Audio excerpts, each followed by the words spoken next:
स्वागत है सभी का। देखिए इस क्लास में हम टीचर वैकेंसीज जो शिक्षक भर्ती हुआ था 2023 में और 2019 में 2023 में और 2019 में इनसे हम सीडीपी के 30 क्वेश्चन देखने वाले हैं। सीडीपी का 30 क्वेश्चन मतलब टोटल 60 क्वेश्चन देखेंगे। 30 क्वेश्चन 2023 का और 30 क्वेश्चन 2019 का। तो किसका देखने वाले हैं? तो सबसे पहले हम असिस्टेंट टीचर का देखेंगे। Assistant teacher. और देखिए ये जो क्वेश्चंस है ये आपको डायरेक्ट हेल्प करेंगे जो आने वाला जो टीचर वैकेंसी है, जो टीचर वैकेंसी नेक्स्ट टाइम आने वाला है, चाहे वो 2025 में आए और एग्ज़ाम भले ही 2026 में हो, मतलब ये कि शिक्षा भर्ती 2025-26 के डायरेक्ट हेल्पफुल होगा। साथ ही साथ जो सीजी टेट है आपका, जो सीजी टेट 2026 में होने वाला है उसमें आपको हेल्प करेगा। तो वीडियो को पूरा देखिएगा, आपको ये पता चलेगा कि क्वेश्चन आते कैसे एग्ज़ाम में और उसे सॉल्व करना कैसे है। तो चलिए सबसे पहले हम देखते हैं बाल विकास का पहला क्वेश्चन जो आपके सामने है। क्वेश्चन नंबर 1 है, निम्नलिखित में से कौन सी अच्छे समायोजन की विशेषता नहीं है? सवाल में नहीं है बोला गया है, मतलब बाकी 3 अच्छे समायोजन का विशेषता होगा। अब देखिए जो नहीं है वाले सवाल है उसमें हमें ज़्यादा अटेंटिव होना पड़ता है, ज़्यादा ध्यान देना पड़ता है, नहीं तो गलत हो जाएगा। तो देखिए निम्नलिखित में से कौन सी अच्छे समायोजन की विशेषता नहीं है, तो कौन सा विशेषता है उसे पहले निकाल लेते हैं। अच्छे समायोजन में व्यक्ति को अपनी योग्यताओं और सीमाओं का ज्ञान होता है, ये तो बिल्कुल करेक्ट है। इसमें आकांक्षा स्तर अति उच्च होता है। अति का भला न बोलना, अति का भला न चुप। ये जो अति शब्द है ये इस क्वेश्चन का जो राइट आंसर है उसको बिगाड़ रहा है। अगला ऑप्शन है, इसमें व्यक्ति के मानसिक विचारों में कोई टकराव नहीं होता। हाँ, अच्छी बात है। अगला है, अच्छे समायोजन में व्यक्ति का अपने व्यवहार और इच्छाओं पर नियंत्रण होता है, ये भी करेक्ट है। लेकिन जो ऑप्शन बी है, ऑप्शन बी, इसमें आकांक्षा का स्तर अति ऊंच होता है, ऐसा कहना गलत होगा। अति ऊंच नहीं होगा, ये गलत है और पूछे ही नहीं है, इसीलिए ऑप्शन बी इसका राइट आंसर हो जाएगा। ऑप्शन बी इसका करेक्ट आंसर हो जाएगा। चलिए अगला क्वेश्चन देखते हैं। व्यक्तिगत विभिन्नता का सिद्धांत बताता है कि उपयुक्त के संबंध में सर्वाधिक उपयुक्त विकल्प का चुनाव करें। ऑप्शन ए है, प्रत्येक व्यक्ति में विकास के संदर्भ में भिन्नताएं होती हैं।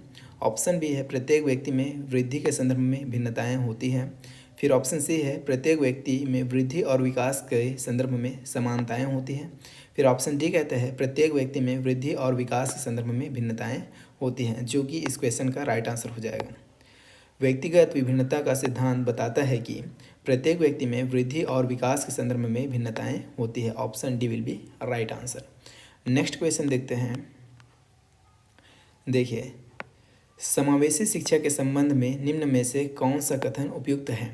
बहुकक्षा व्यवस्था में शिक्षा उपलब्ध कराती है, ग्रामीण क्षेत्रों के शिक्षकों को प्राथमिकता देती है, आर्थिक रूप से पिछड़े वर्ग को शैक्षिक अवसर उपलब्ध कराती है, कक्षा में विविधता को संबोधित करती हैं। इसका सबसे सही और अप्रोप्रिएट राइट आंसर क्या हो जाएगा? Option D.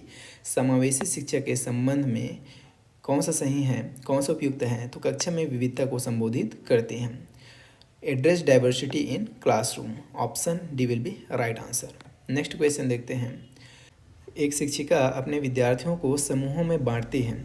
एक शिक्षिका है जो अपने विद्यार्थियों को समूहों में बांटती है और समूह चर्चा, समूह परियोजना, समूह कार्य जैसी गतिविधियां संचालित करती हैं।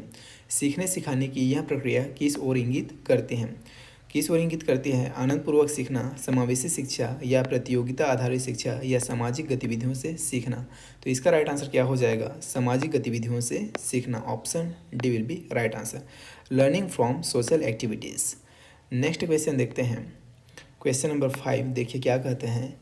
निम्नलिखित में से कौन सी समाजीकरण करने की प्रमुख अभिकरण एजेंसी है? समुदाय, कुल सामाजिक समूह, औपचारिक शैक्षणिक संस्थाएं, परिवार।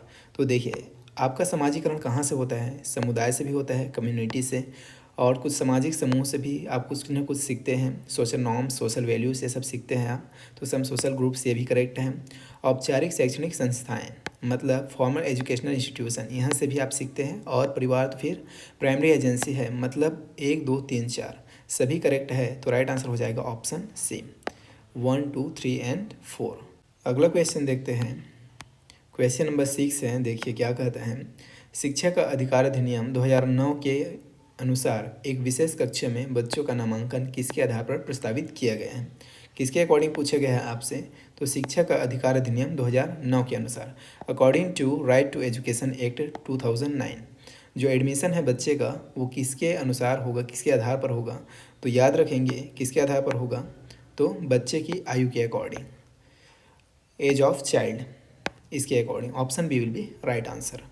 अगला क्वेश्चन देखते हैं, क्वेश्चन नंबर 7। देखिए क्या कहते हैं, प्रभाविता का नियम निम्नलिखित में से किस सीखने के सिद्धांत का प्रतिफल है? उद्दीपन अनुक्रिया सिद्धांत, या अधिगम का सूझ का सिद्धांत, सामाजिक रचनावादी सिद्धांत, या अधिगम का शास्त्रीय अनुबंधन सिद्धांत। तो इसका राइट आंसर क्या हो जाएगा, उद्दीपन अनुक्रिया सिद्धांत, stimulus and response theory. Option A will be right answer.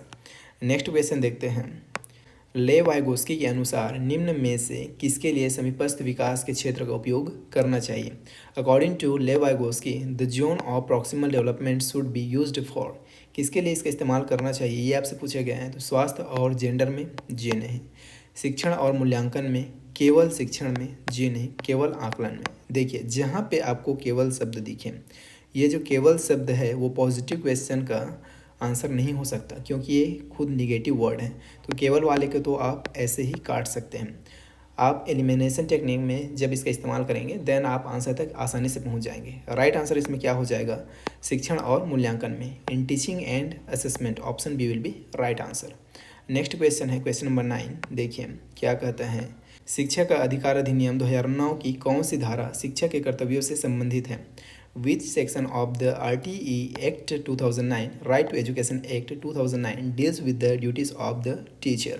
तो इसे आप लोग याद रखेंगे, ये फैक्चुअल क्वेश्चन है, तो डायरेक्ट आपको इसे याद रखना है।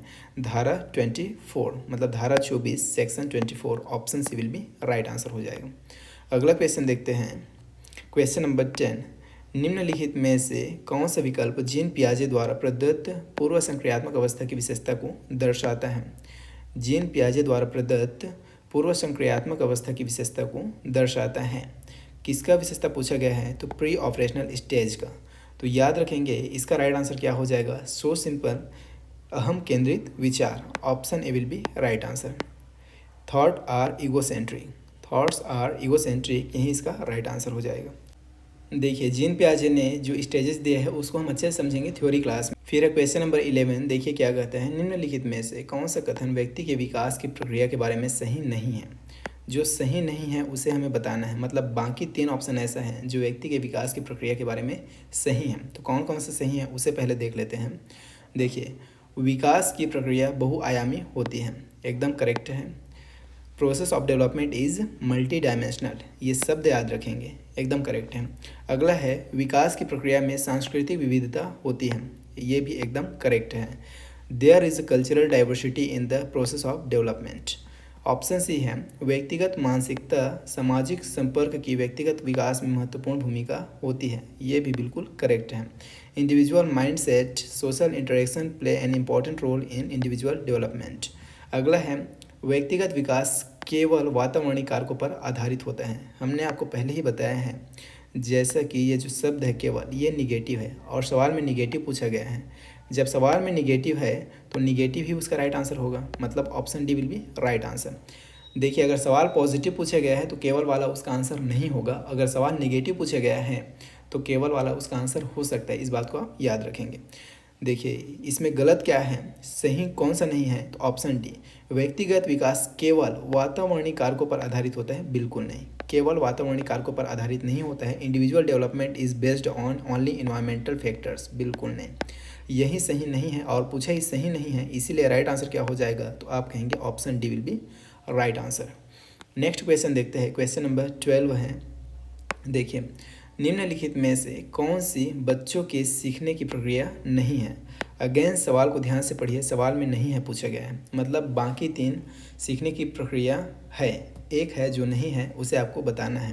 तो इसमें अगर हम बात करें, तर्क सीखने की प्रक्रिया है, प्रतिबिंबन भी सीखने की प्रक्रिया है, कल्पना भी सीखने की प्रक्रिया है, लेकिन यहाँ पे ये जो शब्द है परिपक्वता, परिपक्वता सीखने की प्रक्रिया नहीं है, मैच्योरिटी सीखने की प्रक्रिया नहीं है, यही नहीं है और पूछा ही नहीं है, इसीलिए जो नहीं है जो गलत है वही सही है, option D will be right answer. Next question देखते हैं, क्वेश्चन नंबर 13। देखिए क्या कहते हैं, इनमें से कौन सा प्रतिभाशाली बच्चे का लक्षण नहीं है? अगेन सवाल में नहीं है दिया गया है, मतलब बाकी 3 प्रतिभाशाली बच्चे के लक्षण होंगे।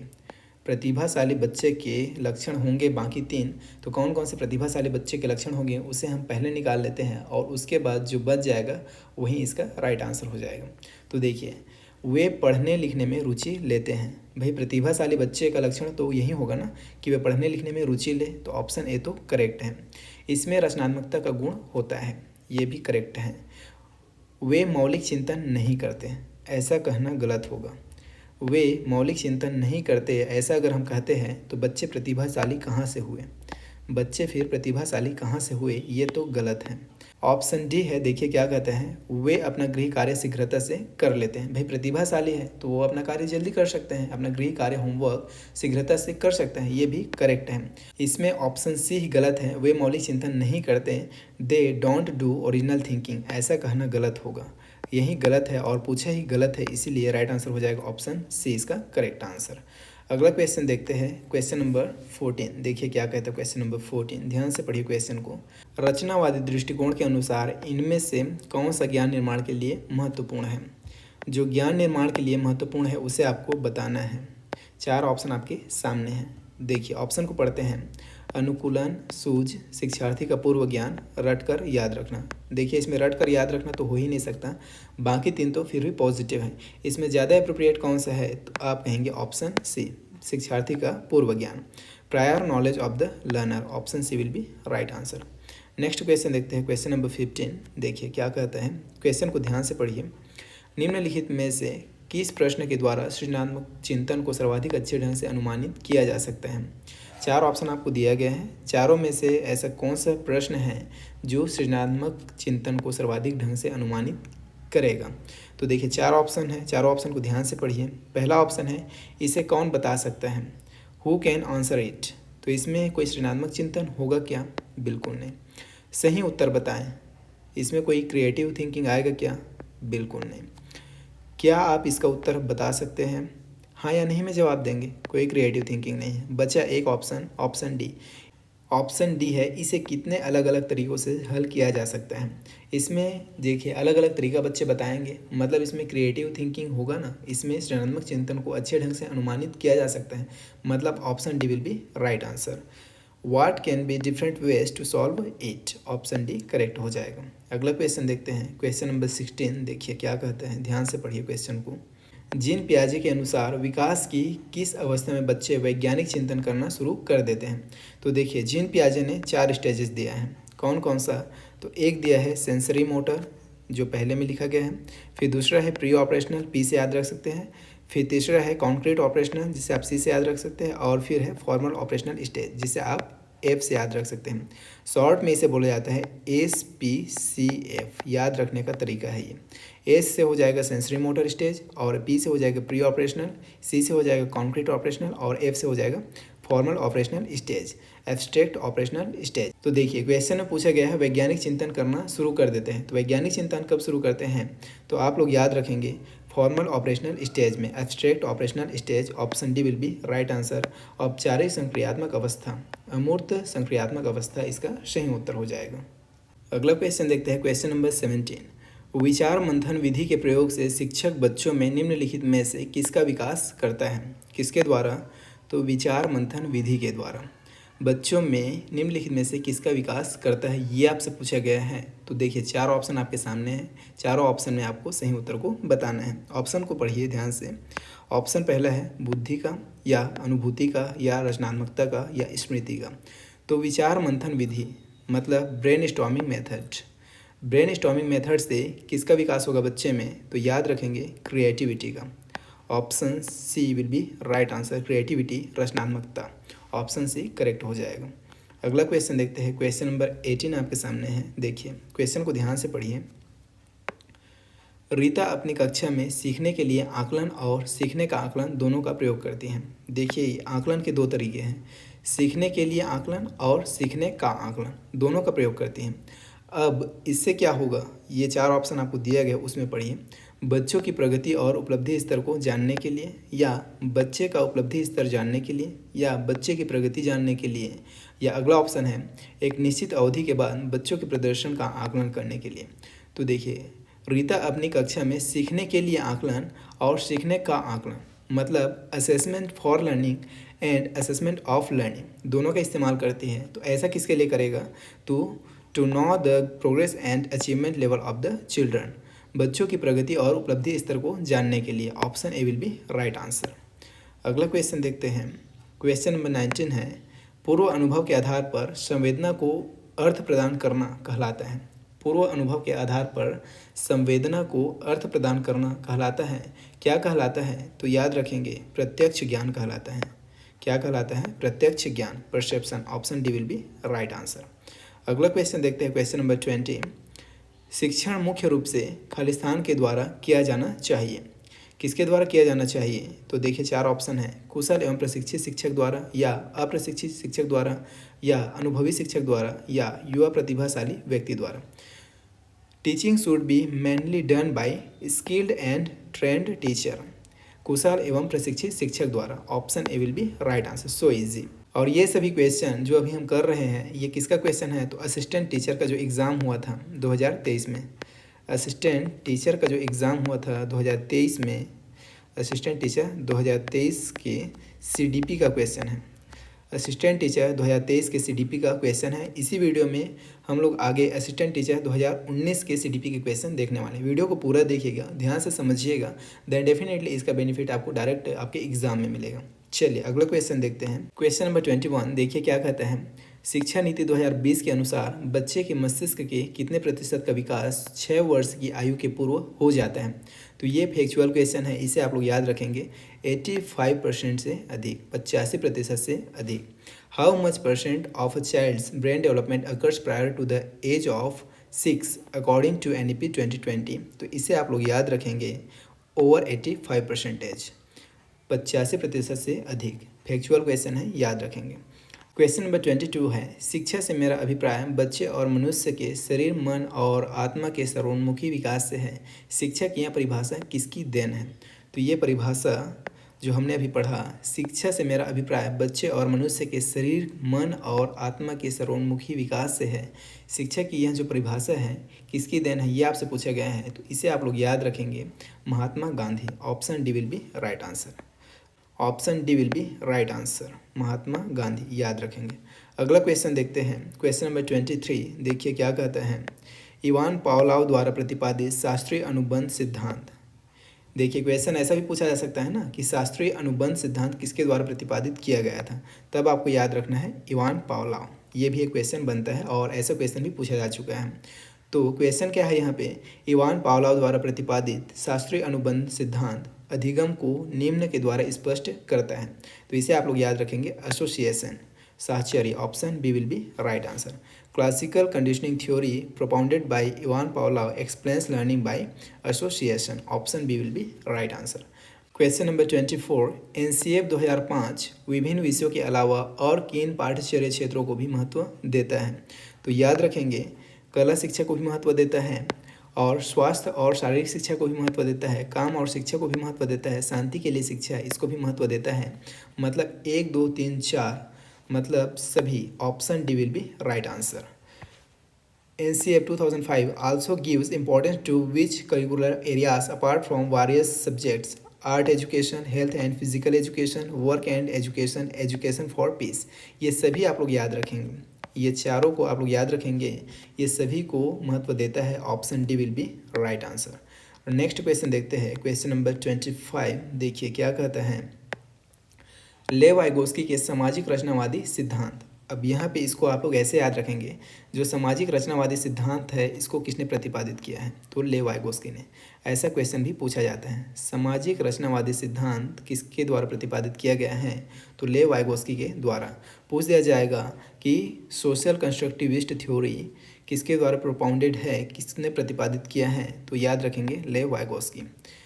विच method should be use to assess the student? इसके अनुसार विद्यार्थियों का आकलन किस विधि से करना चाहिए? तो इसे आप लोग याद रखेंगे, सहयोगात्मक परियोजनाएं। Option C will be right answer, collaborative project.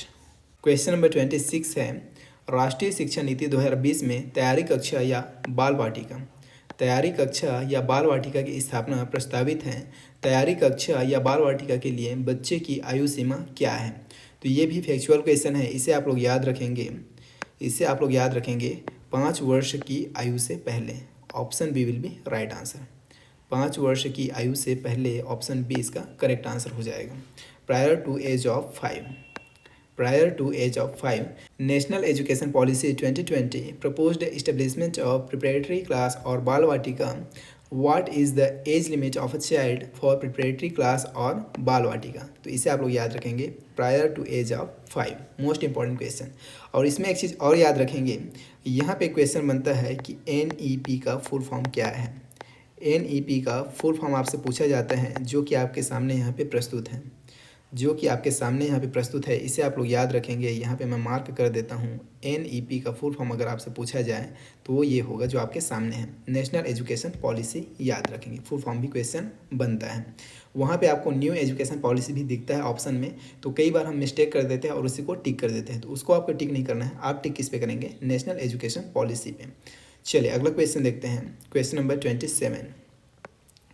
Question number 27 है, लॉरेंस कोहलबर्ग के अनुसार नैतिक विकास की वह अवस्था जिसमें लोग सामाजिक मानदंडों के अनुसार व्यवहार करते हैं को कहा गया है। तो इसे हम लोग जब इस थ्योरी क्लास पढ़ेंगे इसका तो अच्छे समझेंगे, लेकिन यहाँ पे आप इसका आंसर याद रखेंगे, जो कि है नैतिकता का परंपरागत स्तर, कन्वेंशनल लेवल ऑफ मोरालिटी। अब यहाँ पे भी क्वेश्चन पूछा जाता है, नैतिक विकास का सिद्धांत किसने प्रस्तुत किया है, तो याद रखेंगे लॉरेंस कोहलबर्ग। ये इंपॉर्टेंट क्वेश्चन है, ऐसा क्वेश्चन भी बनता है, तो इसे आप लोग याद रखेंगे। Lawrence Kohlberg moral development, Lawrence Kohlberg moral development याद रखेंगे। चलिए अगला क्वेश्चन देखते हैं, क्वेश्चन नंबर 28। कोहलबर्ग के नैतिक विकास के सिद्धांत के अनुसार एक शिक्षक को बच्चों में नैतिक मूल्यों की स्थापना के लिए क्या करना चाहिए। क्या करना चाहिए, कक्षा में सख्त अनुशासन रखना चाहिए, जी नहीं। कक्षा में नैतिक मुद्दों की चर्चा करनी चाहिए, हाँ ऐसा कर सकते हैं। अगला ऑप्शन है, बच्चों में नैतिकता एवं मूल्य संबंधी सामग्री पढ़ने को देनी चाहिए। सिर्फ पढ़ने देने से काम नहीं चलेगा, बच्चों को व्यवहार संबंधी नियमों की जानकारी देनी चाहिए। नियमों से बच्चों को हमें नियमों में नहीं बांधना है। राइट आंसर क्या हो जाएगा, ऑप्शन बी, कक्षा में नैतिक मुद्दों की चर्चा करनी चाहिए। Moral issue should be discussed in the class, सबसे अप्रोप्रिएट राइट आंसर क्या हो जाएगा, ऑप्शन बी। चलिए अगला क्वेश्चन देखते हैं, क्वेश्चन नंबर 29। देखिए क्या कहता है, इनमें से कौन सा कथन सत्य है, मनुष्य के विकास के संबंध में सर्वाधिक उपयुक्त है। इनमें से कौन सा कथन सत्य है, मनुष्य के विकास के संबंध में सर्वाधिक उपयुक्त है। अब सवाल आपको कंफ्यूज कर रहे हैं, इनमें से कौन सा कथन सत्य है, जो सही है उसे आपको बताना है। मनुष्य के विकास के संबंध में सर्वाधिक जो उपयुक्त है उसे आपको बताना है। चलिए ऑप्शन को पढ़ते हैं, ऑप्शन क्या क्या दिया गया है। मनुष्य में विकास एक गुणात्मक प्रक्रिया है, ऐसा है क्या, ठीक है। मनुष्य में विकास एक मात्रात्मक प्रक्रिया है। मनुष्य में विकास गुणात्मक और मात्रात्मक दोनों प्रक्रियाएं हैं। मनुष्य में विकास एक मनोवैज्ञानिक प्रक्रिया है, जी नहीं, मनोवैज्ञानिक प्रक्रिया नहीं है, और केवल गुणात्मक भी नहीं है और केवल मात्रात्मक भी नहीं है। ये कैसी प्रक्रिया है, तो इसे आप लोग याद रखेंगे, गुणात्मक और मात्रात्मक। गुणात्मक और मात्रात्मक मतलब option C will be right answer. आप लोग इसे इंग्लिश में याद रखेंगे, development in human is both quantitative and qualitative process. ये शब्द बहुत इंपॉर्टेंट है, इसे आप लोग याद रखेंगे, quantitative and qualitative process, option C will be right answer. चलिए अगला क्वेश्चन देखते हैं, क्वेश्चन नंबर 30 है, जो कि 2023 असिस्टेंट टीचर में पूछा गया लास्ट क्वेश्चन है CDP का। उसके बाद हम 2019 में CDP से पूछे गए 30 क्वेश्चन देखने वाले हैं। चलिए क्वेश्चन को पढ़िए, क्वेश्चन क्या कहता है, रवि पढ़ाई में अच्छा है परंतु अक्षरों शब्दों को पढ़ने समझने में कमज़ोर है, उसकी गणितीय समझ अच्छी है। रवि निम्नलिखित में से किस विकार से ग्रसित हो सकता है। तो देखिए डिसकैलकुलिया से तो हो नहीं सकता, क्योंकि यहाँ पे बोला गया है कि गणितीय समझ अच्छी है, मतलब डिसकैलकुलिया नहीं है। डिस्ग्राफिया लिखने में परेशानी नहीं है, देखिए ये कैलकुलेशन से रिलेटेड होता है, ये कैलकुलेशन से रिलेटेड होता है, और डिस्ग्राफिया ये लिखने से रिलेटेड होता है, ये रिटर्न है ना, लिखने से संबंधित होता है। डिसलेक्सिया, उसके बाद है डिस्फेजिया, डिस्फेजिया बोलने से संबंधित होता है, डिस्फेजिया बोलने से संबंधित होता है। इस क्वेश्चन का राइट आंसर क्या है, डिसलेक्सिया। रवि पढ़ाई में अच्छा है परंतु अक्षरों शब्दों को पढ़ने और समझने में कमज़ोर है। पढ़ाई में अच्छा है लेकिन अक्षरों को शब्दों को समझ नहीं पा रहे हैं, तो सिंपली उसे कौन सी समस्या है, कौन सी परेशानी है, तो dyslexia, option C will be right answer, dyslexia, option C correct हो जाएगा। ये जो सभी प्रकार की जो डिसऑर्डर्स होते हैं, लर्निंग डिसऑर्डर्स, इन सभी का हम थ्योरी क्लास लेंगे जिसमें हम इन सभी को अच्छे से समझेंगे। तो ये तो रहा असिस्टेंट टीचर 2023 का, असिस्टेंट टीचर 2023 CDP का 30 क्वेश्चन, CDP का 30 क्वेश्चन हमने देख लिया, अच्छे से समझ लिया। अब आगे हम समझते हैं असिस्टेंट टीचर 2019 CDP के 30 क्वेश्चन। तो चलिए अब देखते हैं 2019 में जो शिक्षक भर्ती हुआ था उसमें हम असिस्टेंट टीचर का 30 क्वेश्चन देखेंगे CDP का। असिस्टेंट टीचर का जो भर्ती हुआ था उसमें से हम CDP का 30 क्वेश्चन देखने वाले हैं, CDP का 30 क्वेश्चन, जिसे आपको अच्छे से समझना है और जिसमें से एक क्वेश्चन डायरेक्ट रिपीट भी हो सकता है, और रिपीट नहीं हुआ तो इनसे मिलते जुलते क्वेश्चन आएंगे जिसे आप इजीली बना पाएंगे इस वीडियो को देखने के बाद।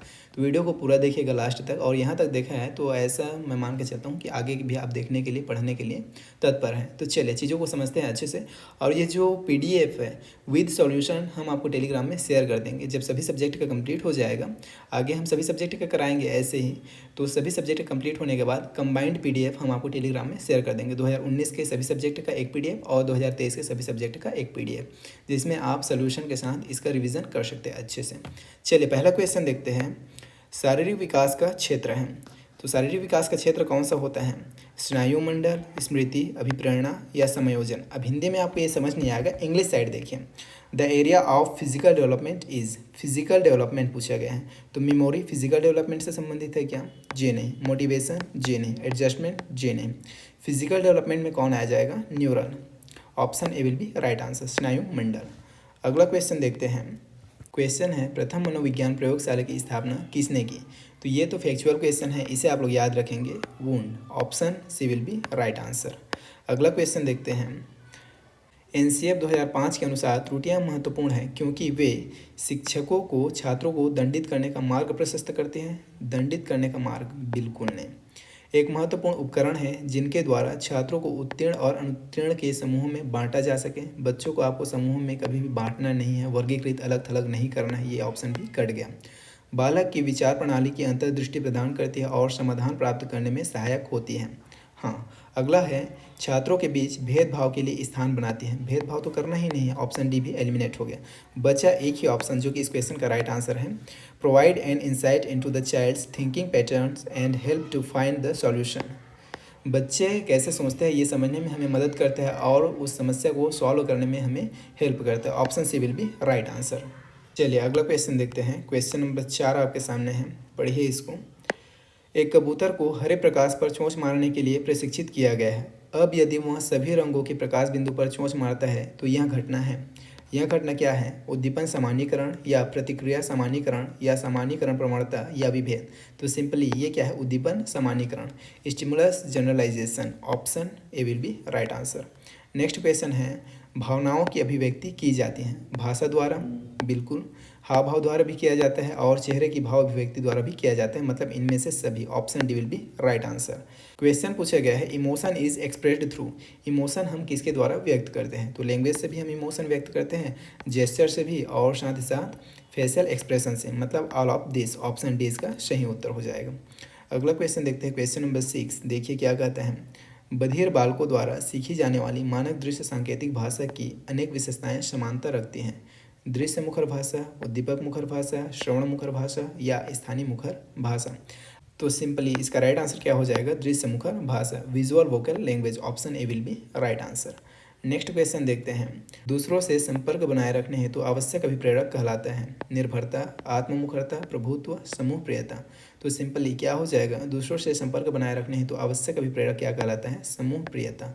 Option D will be right answer. Gregariousness. Option D इसका सही उत्तर हो जाएगा। चलिए अगला क्वेश्चन देखते हैं, क्वेश्चन नंबर 8, जिसे आपको अच्छे समझना है और याद रखना है। चलिए इसको थोड़ा सा बड़ा कर देते हैं क्योंकि इसे सॉल्व करना है। देखिए, एक बच्चे की मानसिक आयु 12 और वास्तविक आयु 10 वर्ष है, तो उसकी बुद्धि लब्धि क्या होगी? आपसे पूछा गया है इंटेलिजेंस कोसेंट, IQ। आपसे क्या पूछा गया है? IQ। तो IQ का एक फॉर्मूला होता है जिसे आप लोग याद रखेंगे, मेंटल एज बटे chronological age into 100। Mental as बटा क्रोनोलॉजिकल एज इंटू 100। अब यहाँ पे मान रखिए और इसका सॉल्यूशन, इसका आंसर आपको मिल जाएगा। मेंटल एज, मानसिक आयु कितना दिया गया है? 12। ऊपर में आप 12 रखेंगे, नीचे में क्रोनोलॉजिकल एज कितना दिया गया है, 10 दिया गया है, और इंटू आपको 100 करना है। देखिए शून्य से ये शून्य कट गया, ऊपर में 10 और 12 बचे हैं, तो 12 और 10 का मल्टीप्लाई हो जाएगा। जब आप मल्टीप्लाई करेंगे तो कितना हो जाएगा, 120। ऑप्शन सी इसका करेक्ट आंसर हो जाएगा। एक बच्चे की मासिक आयु 12 और वास्तविक आयु 10 वर्ष है, तो उसकी बुद्धि लब्धि क्या होगी, 120। चलिए अगला क्वेश्चन देखते हैं, क्वेश्चन नंबर 9। अब इसे जूम आउट कर लेते हैं। देखिए क्वेश्चन नंबर 9 है, क्या कहता है, ध्यान से पढ़िए इसको। बुद्धि 7 विभिन्न प्राथमिक मानसिक क्षमताओं का युग्म है कहा गया है। अब ये तो फैक्चुअल क्वेश्चन है, इसे तो आपको डायरेक्ट याद रखना पड़ेगा। ये परिभाषा किसने दिया है, intelligence is a composite of 7 distinct primary mental abilities was suggested by, तो किसके द्वारा, तो इसे आप लोग याद रखेंगे, थर्स्टन। ऑप्शन डी इसका करेक्ट आंसर हो जाएगा। उसके बाद अगला क्वेश्चन देखते हैं, कक्षा में अनुपस्थिति को कम किया जा सकता है। छात्रों से यह कहना कि कक्षा में अनुपस्थित रहना बुरा है, इतना कहने से बात चल जाएगा क्या, बिल्कुल नहीं। छात्रों को दंड दिया जाए, दंड तो आपको देना ही नहीं है, ये ऑप्शन भी एलिमिनेट हो गया। अगला है, अनुपस्थिति के तथ्य को अनदेखा करें। अनदेखा आप नहीं करेंगे, अनदेखा करेंगे तो प्रॉब्लम का सोल्यूशन कैसे निकलेगा। कक्षा को अनवरत एवं प्रभावपूर्ण रूप से पढ़ाया जाए। अनवरत मतलब लगातार, प्रभावपूर्ण मतलब इफेक्टिवली। इंग्लिश साइड देख लीजिए, अच्छा समझ में आएगा। Teaching the class effectively and regularly, इससे आप कक्षा में अनुपस्थिति को कम कर सकते हैं। ऑप्शन डी इसका सही उत्तर हो जाएगा। अगला क्वेश्चन देखते हैं, जिस प्रक्रिया से व्यक्ति मानव के लिए परस्पर निर्भर होकर व्यवहार करना सीखता है वह प्रक्रिया सामाजिकरण, भाषा विकास, व्यक्तिक मूल्य, सामाजिक परिपक्वता। सो सिंपल, क्या कहलाता है, सामाजिकरण, सोशलाइजेशन। इसको आप याद रखें, ये एक डेफिनेशन भी है। The process that man learns to behave in relation to human being is the process of socialization. Option A will be right answer. चलिए अगला क्वेश्चन देखते हैं, क्वेश्चन नंबर 12 आपके सामने है। देखिए क्या कहता है, किशोर अवस्था में चरित्र निर्माण से जो अवस्था संबंधित है वह निम्न में से है। किशोर अवस्था में चरित्र निर्माण से जो अवस्था संबंधित है वह निम्न में से है, कौन सा है, तो इसे आप लोग याद रखेंगे, आधारहीन आत्मचेतना अवस्था, the unmanifest self consciousness state. फिर क्वेश्चन नंबर 13, शैक्षिक समरूपता है मौलिक अधिकार, एक प्रथागत अधिकार, एक कानूनी अधिकार, नीति निर्देशक सिद्धांत। तो इस क्वेश्चन को व्यापन द्वारा विलोपित किया गया था। उसके बाद नेक्स्ट क्वेश्चन है, RTI 2009 के तहत राज्य में बालक अधिकार संरक्षण संस्था है, तो कौन सा है, इसे आप लोग याद रखेंगे, इंपॉर्टेंट क्वेश्चन है। SCPCR राज्य में पूछा गया है, राज्य में SCPCR, इसका फुल फॉर्म आप लोग याद रखेंगे। चलिए इसका फुल फॉर्म मैं यहाँ पे लिख देता हूँ, एक लाइन खींचते हैं, उसके बाद इसका फुल फॉर्म लिखते हैं। इसका फुल फॉर्म क्या होता है, तो इसे आप लोग याद रखेंगे, state commission for protection of child rights. इसका फुल फॉर्म भी आपसे पूछा जा सकता है, तो इसलिए ये इंपॉर्टेंट है, इसे आप लोग याद रखेंगे। SCPCR का फुल फॉर्म क्या होता है, state commission for protection of child rights. अगला क्वेश्चन देखते हैं, क्वेश्चन नंबर 15, व्यक्तिगत विकास की अवस्था है अधिगम एवं वृद्धि, व्यक्तिगत अध्ययन, उपचारात्मक अध्ययन, इनमें से कोई नहीं। तो इसका राइट आंसर क्या हो जाएगा, अधिगम एवं वृद्धि, learning and growth. The stage of personality development is, क्या है, learning and growth. Option A will be right answer. अगला क्वेश्चन देखते हैं, एक बालक को सुनने में परेशानी हो रही है यदि जब वार्तालाप के दौरान वह वक्ता के पास आ जाता है, मतलब उसको सुनने में परेशानी हो रही है ना। अधिकतया वह जोर से बोलता है मतलब उसको सुनने में परेशानी हो रही है। शिक्षक से वह सामान्यतः कृपया पुनः बताएं कहता है, मतलब उसको सुनने में परेशानी तब तो ऐसा कहेगा ना कि कृपया पुनः बताएं, मतलब उपरोक्त सभी, all of the above. Right answer क्या हो जाएगा, ऑप्शन डी। इंग्लिश साइड देख लीजिए एक बार, a child may have hearing impairment, he comes nearer to the speaker during conversation, he speaks loudly unusually, he generally says please repeat to the teacher, all of the above। Option D will be right answer. फिर next question है, शरीर के आकार में वृद्धि होती है इस कारण से, किस कारण से होती है, शारीरिक और गत्यात्मक विकास, संवेगात्मक विकास, संज्ञानात्मक विकास या नैतिक विकास। किसके बारे में पूछा गया है, आकार में वृद्धि। The body size increases because of physical and dynamic development. याद रखेंगे ऑप्शन ए इसका सही उत्तर हो जाएगा। Option A will be right answer. उसके बाद अगला क्वेश्चन देखते हैं। क्वेश्चन नंबर 18 है। देखिए क्या कहता है। परीक्षण जिनमें लिखित शब्दों को शामिल किया जाता है कहलाते हैं शाब्दिक परीक्षण, लिखित परीक्षण, मौखिक परीक्षण, भाषा परीक्षण। अब इसका आंसर व्यापम द्वारा क्या लिया गया था? तो व्यापम द्वारा लिया गया था मौखिक परीक्षण। किसके द्वारा? व्यापम द्वारा। व्यापम द्वारा मौखिक परीक्षण लिया गया था। लेकिन मुझे इसका राइट आंसर क्या लगता है? लिखित परीक्षण। अकॉर्डिंग टू माई सेल्फ मुझे इसका राइट आंसर क्या लगता है? लिखित परीक्षण। The test where use of written words is involved are written test. Option B इसका सही उत्तर जो मुझे लगता है। लेकिन व्यापम ने इसका राइट आंसर लिया था वर्बल टेस्ट। व्यापम ने इसका राइट आंसर क्या लिया था? वर्बल टेस्ट लिया था। तो इस क्वेश्चन में थोड़ा सा कॉन्फ्लिक्शन है, इसे आप लोग स्टार मार्क करके रखेंगे। जब थ्योरी क्लासेस समझेंगे पढ़ेंगे अच्छे से तो इस क्वेश्चन को क्लियर करेंगे कि एक्चुअल में इसका राइट आंसर क्या होगा। उसके बाद अगला क्वेश्चन देखते हैं। Question number 19। व्यक्तिगत शिक्षार्थी एक दूसरे से खाली स्थान में भिन्न होते हैं वृद्धि एवं विकास के सिद्धांतों में, विकास की दर में, विकास क्रम में या विकास की सामान्य क्षमता में। तो इसका तो सिंपल है, क्या हो जाएगा? विकास के दर। Option B will be right answer, rate of growth. Option B इसका सही उत्तर हो जाएगा। फिर है क्वेश्चन नंबर 20। बालक का विकास इसका परिणाम है वंशानुक्रम का या वातावरण का या वंशानुक्रम व वातावरण की अंतःक्रिया का या आर्थिक कारकों का। तो देखिए केवल वंशानुक्रम का नहीं है, केवल वातावरण का नहीं है, आर्थिक कारकों का भी नहीं है। राइट आंसर क्या हो जाएगा? ऑप्शन सी, वंशानुक्रम एवं वातावरण की अंतःक्रिया का। The development of the child is the result of inheritance and interaction of the environment. Option C इसका सही उत्तर हो जाएगा। इस बात को आप लोग नोट डाउन करके रख सकते हैं, ये इंपॉर्टेंट है, कई बार एग्जाम में पूछा जाता है, तो इसे आप लोग याद रखेंगे। ऑप्शन सी इसका करेक्ट आंसर हो जाएगा। चलिए अगला क्वेश्चन देखते हैं। Question number 21। किस मनोवैज्ञानिक के अनुसार विकास एक सतत और धीमी प्रक्रिया है? विकास एक सतत और धीमी प्रक्रिया है। कौन से मनोवैज्ञानिक के अनुसार ये आपसे पूछे गए हैं? तो इसे आप लोग याद रखेंगे स्किनर के अनुसार। किसके अनुसार? स्किनर के अनुसार। ऑप्शन सी इसका सही उत्तर हो जाएगा, Skinner. According to which psychologist development is a continuous and slow process. तो याद रखेंगे स्किनर। ऑप्शन सी इसका सही उत्तर हो जाएगा। चलिए अगला क्वेश्चन देखते हैं। किसी विषय के शिक्षण के संदर्भ में एक इकाई का अर्थ है। किसी विषय के शिक्षण के संदर्भ में एक इकाई का अर्थ है। एक इकाई का अर्थ क्या है? पाठ योजना का एक भाग जैसे नियत कार्य की भूमिका, कक्षा अवधि में शिक्षक द्वारा पढ़ाया गया भाग, एक प्रकरण जिसे पूरा करने के लिए कुछ पाठों की आवश्यकता हो सकती है, उपरोक्त में से कोई नहीं। तो राइट आंसर क्या हो जाएगा? ऑप्शन सी, किसी विषय के शिक्षण के संदर्भ में एक इकाई का अर्थ क्या है? एक प्रकरण जिसे पूरा करने के लिए कुछ पाठों की आवश्यकता हो सकती है। A topic which may require several lessons to be completed. Option C will be right answer. Next question है बाल्यावस्था होती है।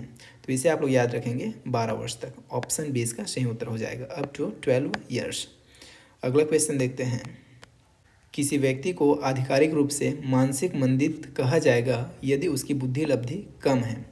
कितना है, कितने से कम है तो उसको आप मानसिक मंदित कहेंगे, ये आपसे पूछा गया है। तो याद रखेंगे 70। ऑप्शन बी इसका सही उत्तर हो जाएगा। चलिए अगला क्वेश्चन देखते हैं। तनाव और क्रोध की अवस्था है। The stage of stress and anger is शैशवावस्था, बाल्यावस्था, किशोरावस्था या वृद्धावस्था। तो ये तो सो सिंपल, राइट आंसर क्या हो जाएगा? किशोरावस्था। Option C, adolescence stress and anger का स्टेज है। Option C will be right answer, इसे आप लोग याद रखेंगे। चलिए अगला क्वेश्चन देखते हैं। परिपक्वता का संबंध है। परिपक्वता का संबंध है विकास से, बुद्धि से या सृजनात्मकता से या रुचि से। तो इसे आप लोग याद रखेंगे। परिपक्वता का संबंध किससे है? विकास से, डेवलपमेंट से। Option A will be right answer. Maturity is related to development. Maturity is related to development, इसे आप लोग याद रखेंगे, इंपॉर्टेंट क्वेश्चन है। चलिए अगला क्वेश्चन देखते हैं। Question number 27। अधिगम के 3 प्रारंभिक नियम। अधिगम के 3 प्रारंभिक नियम कौन कौन से? अभ्यास का नियम, प्रभाव का नियम और तत्परता का नियम दिए गए हैं। किसके द्वारा दिए गए हैं? तो इसे आप लोग याद रखेंगे, Edward Thorndike. Edward Thorndike. Option C इसका सही उत्तर हो जाएगा। एडवर्ड थॉर्नडाइक द्वारा ये नियम दिए गए हैं। The 3 primary laws of learning, law of exercise, law of effect and the law of readiness are given by Edward Thorndike। याद रखेंगे, मोस्ट इंपॉर्टेंट क्वेश्चन। कई बार एग्ज़ाम में पूछा जा चुका है, इसका कोई गिनती ही नहीं है कि कितने बार पूछा गया है। वेरी मोस्ट इंपॉर्टेंट क्वेश्चन, याद रखेंगे। चलिए अगला क्वेश्चन देखते हैं, क्वेश्चन नंबर 28। लॉरेंस कोहलबर्ग विकास के क्षेत्र में शोध के लिए जाने जाते हैं। किस विकास के क्षेत्र में? संज्ञानात्मक, शारीरिक, भावनात्मक या नैतिक? इंग्लिश में देख लीजिए एक बार। Lawrence Kohlberg is known for research in the field of development. किस फील्ड में? तो राइट आंसर क्या हो जाएगा? सिंपल है, नैतिक विकास, एथिकल। यहीं पे एथिकल की जगह मोरल भी लिख सकते हैं, एथिकल की जगह मोरल भी लिखा रह सकता है, तो इस बात को आप नोट डाउन करके रखेंगे। इस क्वेश्चन का फिलहाल राइट आंसर क्या हो जाएगा? ऑप्शन डी, नैतिक विकास। चलिए अगला क्वेश्चन देखते हैं, क्वेश्चन नंबर 29। किशोरों का संवेग के नियंत्रण का सबसे अच्छा उपाय निम्नलिखित में से कौन सा है? युक्तिकरण, प्रक्षेपण, शोधन या दमन? राइट आंसर क्या हो जाएगा? शोधन। Option C will be right answer, refinement. Option C इसका करेक्ट आंसर हो जाएगा। चलिए अगला क्वेश्चन देखते हैं, क्वेश्चन नंबर 30। एक बुद्धि परीक्षण जो आपके भविष्य में कार्य करने की प्रकृति की भविष्यवाणी करता है कहलाता है? समायोजन परीक्षण, दुश्चिंता परीक्षण, अभियोग्यता परीक्षण या उपलब्धि परीक्षण? An intelligence test that predicts how well you will do in future is an adjustment test, anxiety test, aptitude test, achievement test? तो इसे आप लोग याद रखेंगे, सिंपल क्या होता है? Aptitude test. ऑप्शन सी इसका करेक्ट आंसर हो जाएगा, अभियोग्यता परीक्षण। So simple. तो यहाँ पे आप एक चीज़ याद रखेंगे, ये जो PDF है इसका सॉल्यूशन के साथ आपको कहाँ मिल जाएगा? टेलीग्राम में मिल जाएगा। टेलीग्राम का नाम है टीचर 3.0। सर्च करेंगे तो भी आपको ये मिल जाएगा। ये किसका लिंक है? तो टेलीग्राम का। इसका लिंक, टेलीग्राम के चैनल का लिंक आपको डिस्क्रिप्शन में भी मिल जाएगा। डिस्क्रिप्शन में नहीं मिलता है आपको, या लिंक काम नहीं करता है, तो आप टीचर 3.0 टेलीग्राम में सर्च करेंगे तो भी आपको चैनल मिल जाएगा, उसे आपको ज्वाइन कर लेना है। यहाँ पे हम जो भी PDF है, क्लास नोट्स साथ ही साथ जो भी क्लासेस हम अपलोड करते हैं उसको हम वहाँ पे शेयर कर देते हैं, ताकि आपसे कुछ भी मिस ना हो और आपकी एक प्रॉपर तैयारी हो सके। अगर आप इतना में भी टेलीग्राम ज्वाइन नहीं कर पाते हैं तो यहाँ पे आपके लिए हम QR कोड भी लगा देंगे। QR कोड को भी आप स्कैन करके टेलीग्राम में ज्वाइन हो सकते हैं। तो देखिए वीडियो कैसा लगा, पसंद आया तो लाइक ज़रूर कीजिएगा और इसे अपने उन दोस्तों के साथ शेयर कीजिए जो शिक्षक भर्ती की तैयारी कर रहे हैं। और आगे भी हम इसी तरह के सभी सब्जेक्ट के क्वेश्चन को सॉल्व करेंगे और क्वेश्चन का सॉल्यूशन के साथ PDF आपको टेलीग्राम में मिल जाएगा। तो उसके लिए आप टेलीग्राम को ज्वाइन कीजिए और क्लासेस को देखने के लिए यूट्यूब चैनल को सब्सक्राइब करके रखिए। हम आपसे मिलते हैं नेक्स्ट वीडियो में। Till then take care, bye.